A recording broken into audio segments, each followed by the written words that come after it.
zoology, and welcome to video station number 2, density and salinity. The purpose of this station is to investigate how salinity, or the amount of salt, affects the density of water. So I have a couple materials to help me out with this demonstration. We have a beaker of salt water. So this is water that I mixed with a bunch of salt. And this is just a beaker of plain water, fresh water from the faucet.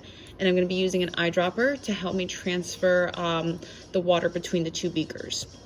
So as I transfer the water, so here I go, I'm going to pick up some water from the freshwater beaker and I'm going to put it into the saltwater beaker.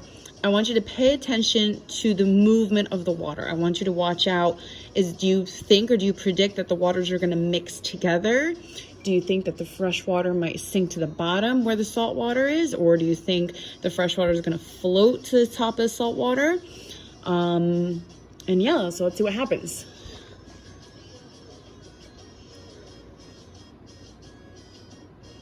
All right, so again, these are colored so that you can see where the water is going.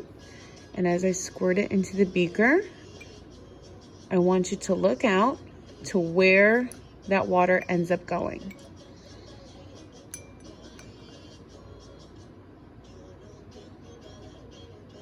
So we can see here that even though I kind of mixed it, and even though, you can kind of see that the water was forcefully pushed to the bottom from me squirting the dropper, it ended up coming to the top.